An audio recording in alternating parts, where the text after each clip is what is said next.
बिस्मिल्लाहिर्रहमानिर्रहीम। अस्सलाम वालेकुम स्टूडेंट्स। आज जो हम टॉपिक डिस्कस करने जा रहे हैं that is water and photosynthesis. हम देखेंगे कि water and photosynthesis this is the third topic in bio energetics के टॉपिक्स। बायो एनर्जेटिक्स का जो चैप्टर है उसमें ये थर्ड टॉपिक्स है, वाटर एंड फोटोसिंथेसिस। सबसे पहले हम देखेंगे कि इसमें देखेंगे कि जो ऑक्सीजन रिलीज़ हो रही है, फोटोसिंथेसिस हम डिस्कस कर चुके अपने प्रीवियस लेक्चर में।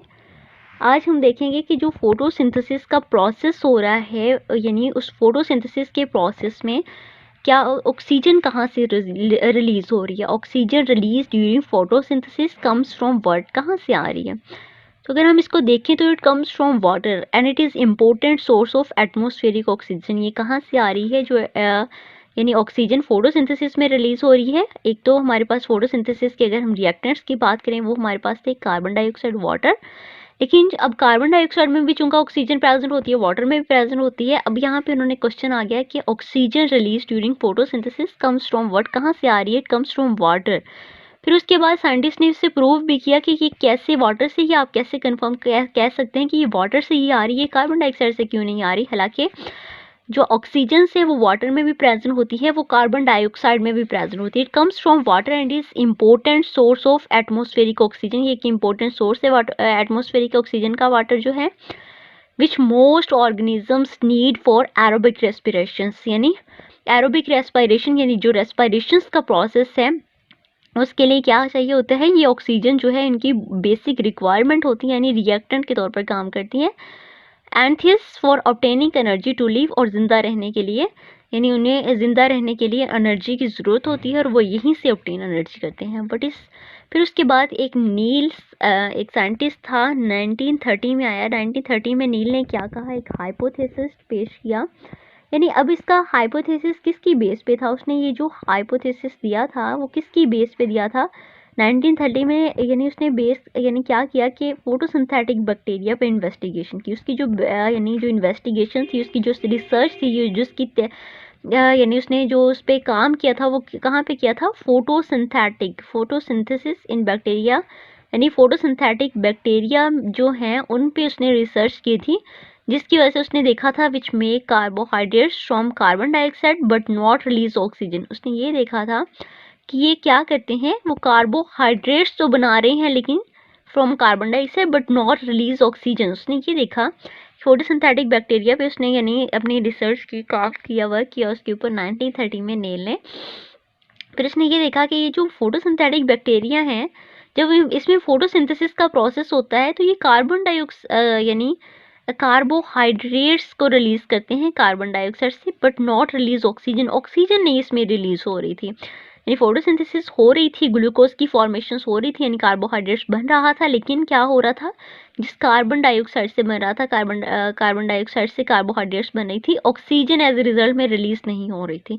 फिर क्या हुआ, फिर उन्होंने यानी इस नील ने क्या किया, हाइपोथेसिस दिया कि सोर्स ऑफ ऑक्सीजन जो है, ऑक्सीजन कहाँ से आई है, ऑक्सीजन रिलीज जो हो रही है फोटोसिंथेसिस के दौरान वो कहाँ से आ रही है, उसका जो सोर्स है वो वाटर है। फिर उसके बाद इस पर काफ़ी और साइंटिस्ट ने वर्क किया और इस साइंटिस्ट ने इन पे वर्क किया और इसको प्रैक्टिकली यानी परफॉर्म किया, इस पर एक्सपेरिमेंट किया और बताया कि वाकई ही ये जो नील का हाइपोथेसिस था वो ट्रू था कि यानी जो ऑक्सीजन आ रही है वो कहाँ से आ रही है, वो वाटर से आ रही है, कार्बन डाइऑक्साइड से नहीं आ रही।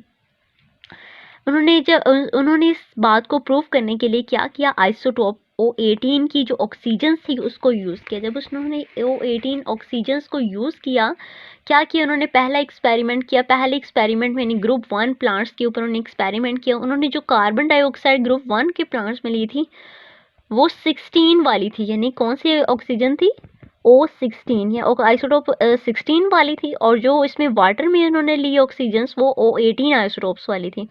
फिर उसके बाद इन्होंने जब रिएक्शंस करवाया तो ये जो है ये ग्लूकोज बन गया और ये जो है क्या है कि ये वाटर है और ये ऑक्सीजन है।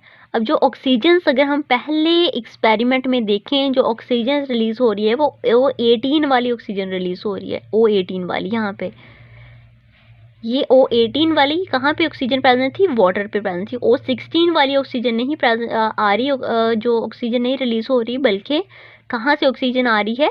वाटर से ऑक्सीजन आ रही है। फिर अच्छा उन्होंने कहा कि मे बी ऐसा भी हो सकता है कि O18 वाले जो आइसोटोप्स हैं उसी की ऑक्सीजन रिलीज होती है, O16 वाले की ना होती है। फिर उन्होंने क्या कहा कि यानी सेकेंड एक्सपेरिमेंट में ग्रुप 2 के जो प्लांट्स थे उन्होंने आइसोटोप O16 वाली जो ऑक्सीजन है वो वाटर को दे दी और O18 वाली जो है वो क्या किया, इस कार्बन डाइऑक्साइड को दे दी। जब इन्होंने O18 कार्बन डाइऑक्साइड को दे दी और वो जो 16 वाली जो ऑक्सीजन थी वो वाटर को दे दी, फिर इस पे एक्सपेरिमेंट करवाए, इस पे फोटोसिंथेसिस करवाई, तो क्या हुआ कि एज ए रिजल्ट जो अब ऑक्सीजन आ गई वो O16 वाली हो गई। इन दो एक्सपेरिमेंट से ये कंफर्म हो गया कि जो ऑक्सीजन रिलीज हो रही है ड्यूरिंग फोटोसिंथेसिस के प्रोसेस से वो कहाँ से आ रही। अगर यहाँ पे हमने O16 यूज़ किया इन वाटर में तो यहाँ पे जो ऑक्सीजन रिलीज हुई O16 वाली, यहाँ पे O18 वाटर में रिलीज किया तो ऑक्सीजन भी कौन सी रिलीज हुई, O18, ठीक है, वाटर में। तो इससे यानी इन्होंने इस तरह एक्सपेरिमेंटली इसको प्रूव किया कि जो ऑक्सीजन रिलीज हो रही है during the process of photosynthesis वो कहाँ से आ रही है, वो वाटर से आ रही है, not from carbon dioxide. Question आ सकता है इस तरह कुछ कि how can you prove that oxygen comes from water during photosynthesis, यानी फोटोसिंथेसिस के प्रोसेस के दौरान ऑक्सीजन जो है वो वाटर से ही आती है। आप इसको कैसे परफॉर्म कर सकते हो, आप ऐसे इसको कैसे प्रूव कर सकते हो, तो हम इस एक्सपेरिमेंट के ज़रिए उन्हें बताएंगे कि ये एक्सपेरिमेंट करने के बाद हमने प्रूव किया है कि जो ऑक्सीजन आ रही है रिलीज़ हो रही है आफ्टर फोटोसिंथेसिस के प्रोसेस में वो वाटर से रिलीज़ हो रही है। रिजल्ट देखते हैं, रिजल्ट क्या है। During light reaction oxygen comes from water and is clear that from above experiment, यानी लाइट रिएक्शंस में क्या हुआ कि ऑक्सीजन कहाँ से आई, रिजल्ट हमारे पास ये निकला कि ऑक्सीजन वाटर से ही आ रही है, वाटर से आ रही है and it is clear that from above experiment. और ये अबव जो हमने एक्सपेरिमेंट कर चुके experiment number 1 and experiment number 2 उससे हमने क्लियर कर लिया है कि जो ऑक्सीजन आ रही है वो कहाँ से आ रही है, वो वाटर से आ रही है। नेक्स्ट हमारे पास जो एक यानी हम ऑर्गेनिज के बारे में देखेंगे दैट इज़ क्लोरोप्लास्ट। क्लोरोप्लास्ट क्या है, प्लांट्स में पाई जाने वाली एक ऑर्गेनिज है, एक ऐसी ऑर्गेनिज जहाँ पे फोटोसिंथेसिस का प्रोसेस होता है। हम सिंपली अगर हम बात करें क्लोरोप्लास्ट क्या है, chloroplast it is a site where the photosynthesis in plants occurs, ठीक है, वो साइट जहाँ पे फोटोसिंथेसिस का प्रोसेस हो रहा है इन प्लांट्स में, that organise that site is name as chloroplast. अभी क्लोरोप्लास्ट कहाँ पे प्रेजेंट होती है, क्लोरोप्लास्ट की हम बात करें तो ये ग्रीन प्लांट्स में प्रेजेंट होती है, जो हरे हरे पत्ते यानी जो प्लांट्स होते हैं उनमें प्रेजेंट होती है। स्पेशली अगर हम बात करें तो प्लांट्स की किस पोर्शन में प्रेजेंट होती है, प्लांट्स के लीव्स वाले पोर्शंस में प्रेजेंट होती है, प्रेजेंट इन द लीव्स, ठीक है। It is present in mesophyll cells. अब ये कहाँ पे प्रेजेंट होती है, मीजोफिल सेल्स में प्रेजेंट होती है। क्लोरोप्लास्ट कहाँ पे प्रेजेंट होती है, जो मीजोफिल सेल्स होते हैं। अब मीजोफिल सेल्स कौन से होते हैं, एक ऐसे सेल्स जिनमें क्लोरोप्लास्ट प्रेजेंट होती हैं और इस क्लोरोप्लास्ट में क्लोरोफिल प्रेजेंट होता है, और यानी मीजोफिल सेल्स ऐसे सेल्स को कहते हैं जहाँ पे फोटोसिंथेसिस होती है, और फोटोसिंथेसिस उसी सेल्स में होगी जिसमें क्लोरोप्लास्ट प्रेजेंट होंगे। ये जो क्लोरोप्लास्ट है वो कहाँ पे प्रेजेंट होगी, मीजोफिल सेल्स में होगी। मीजोफिल सेल्स अगर हम एक मीजोफिल सेल्स लें कि हमने एक मीजोफिल सेल्स ले लिया है, ये एक हमारे पास सपोज मीजोफिल सेल्स है प्लांट्स का, तो इस मीजोफिल सेल्स की अगर हम बात करें, इस मीजोफिल सेल्स में 22 से लेकर 20 से लेकर 100 तक क्लोरोप्लास्ट हो सकती हैं, ठीक है। डबल मेम्ब्रेन ऑर्गेनीज हैं, और अगर हम इसकी बात करें ये क्या है, डबल मेम्ब्रेन ऑर्गेनीज हैं। इसके अंदर वाला जो फ्लूइड लाइक पोर्शंस है that is stoma, fluid freed regions हैं। Membrane present in stroma from an interconnected flat set और disc like sac scar thylakoid, यानी उसमें क्या होती हैं कि इस तरह करके अगर हम देखें तो वो डबल मेम्ब्रेन स्ट्रक्चर है और उसके अंदर इस तरह करके तह दर तह जो हैं वो डिस्क्स बनी होती हैं जो कि एक सैक लाइक स्ट्रक्चर्स बनाती हैं और इस तरह करके आपस में जुड़ी हुई होती हैं, दैट इज थाइलाकॉइड्स। फोटोसिंथेटिक जो प्रोकैरियोट्स होते हैं इनमें क्लोरोप्लास्ट नहीं होता बट हैव मेम्ब्रेन्स लाइक, यानी उसमें मेम्ब्रेन्स होती हैं जो कि एक्ट करती हैं एज अ थाइलाकॉइड्स के तौर पर।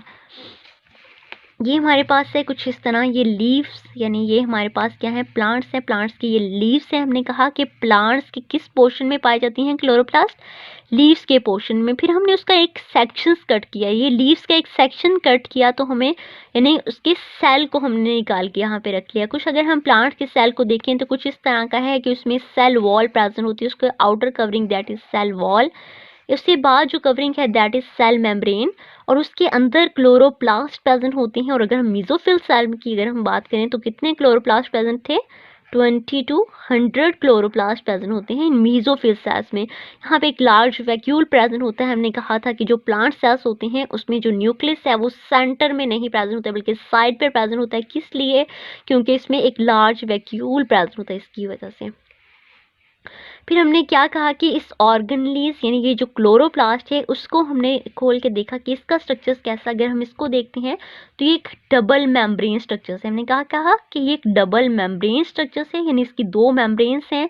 फिर उसके बाद हमने कहा कि यहाँ पे तय दर तय इस तरह करके सैक लाइक स्ट्रक्चर्स बनाती हैं, दैट इज ये आपस में यानी मेम्ब्रेन जो है वो इस तरह हुई होती हैं, आपस में इंटरकनेक्टेड होती हैं। और क्या कौन सा स्ट्रक्चर्स बनाती हैं, थाइलाकॉइड्स। और ये जो एक है अगर हम इसको देखें, ये एक जो है ये क्या है, ये भी एक थाइलाकॉइड है, नीचे वाले एक थाइलाकॉइड, इस तरह थाइलाकॉइड्स बनी हुई हैं, ठीक है।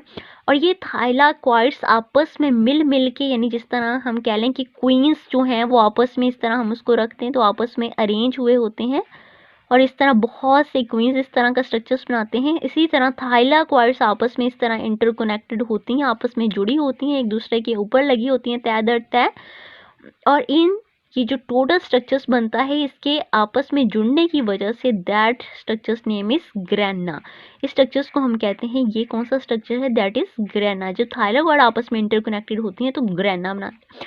अब ये जो ग्रेनास, ये भी एक ग्रेना, ये भी ग्रेनास और ये ग्रेनास, ये आपस में क्या है, सारी इंटरकनेक्टेड है एक दूसरे के साथ। और इसके दरमियान कुछ फ्लूइड प्रेजेंट होता है, दैट फ्लूइड इज सिट्रोमा। ये इसकी आउटर वाली मेम्ब्रेन है, ये इसकी इनर वाली मेम्ब्रेन्स है। और ये हमने एक क्लोरोप्लास्ट का स्ट्रक्चर्स देखा। नेक्स्ट हम देखते हैं ग्रेना क्या होता है। ग्रेना की डेफिनेशंस डिस्कस करते हैं कि thylakoid sacs are stacked in columns, यानी जो थाइलाकॉइड में जो सैक्स होती हैं वो कॉलम्स की फॉर्म में स्टैक्ड होती हैं, दैट इज कॉल्ड ग्रेना। ये थाइलाकॉइड्स हमने कहा कि ये इस तरह कॉलम्स यानी कॉलम्स की फॉर्म में इस तरह आपस में जुड़ी हुई होती हैं, और इसको हम क्या बोलते हैं, thylakoid sacs are stacked in columns called grana. उसके बाद हमने क्लोरोफिल पिगमेंट के बारे में बात करते हैं कि ये जो थाइलाकॉइड यानी it is present in thylakoid give green colours to plants. अब यहाँ पे क्या होता है कि ये जो थाइलाकॉइड्स हैं इसके अंदर क्या प्रेजेंट होता है, इसके अंदर ग्रीन पिगमेंट प्रेजेंट होता है, दैट इज क्लोरोफिल। अगर हम इसको देखें, ये एक थाइलाकॉइड्स है ये वाली, ठीक है। और इस थाइलाकॉइड्स के अंदर कौन सा पिगमेंट प्रेजेंट होती है, that is chlorophyll pigments, that is chlorophyll pigment. इसके अंदर क्लोरोफिल पिगमेंट होते हैं जो प्लांट्स को ग्रीन कलर देते हैं। हम देखें तो थाइलाकॉइड में कौन कौन से प्रोसेसेस हो रहे हैं, कौन कौन सी एक्टिविटीज़ हो रही हैं। अगर हम थाइलाकॉइड्स के स्ट्रक्चर्स को देखें तो थाइलाकॉइड्स में electron transport chain as well as chemiosmosis को हम बाद में डिस्कस करेंगे। इलेक्ट्रॉन ट्रांसपोर्ट चेन क्या है और केमियोस्मोसिस का प्रोसेस क्या है। लेकिन ये जो दो प्रोसेस है, हमें याद रखना है कि थाइलाकॉइड का जो प्रोसेस है एंड एज वेल यानी थाइलाकॉइड में electron transport chain as well as chemiosmosis, ये दोनों प्रोसेस जो हैं वो इसके थाइलाकॉइड्स में होते हैं। ये एक थाइलाकॉइड्स का स्ट्रक्चर अगर हम सिंपली एक देखें तो इस तरह की थाइलाकॉइड्स होती हैं, इसमें ग्रीन पिगमेंट्स यानी क्लोरोफिल प्रेजेंट होता है जो प्लांट्स को ग्रीन कलर देता है। और इस थाइलाकॉइड्स के ही अंदर फोटोसिंथेसिस भी होती है क्योंकि इसके यानी इसमें क्लोरोफिल प्रेजेंट होता है। और इसके अलावा as well as electron transport chain and chemiosmosis का जो प्रोसेस है वो भी इस थाइलाकॉइड्स के अंदर होता है। Thank you.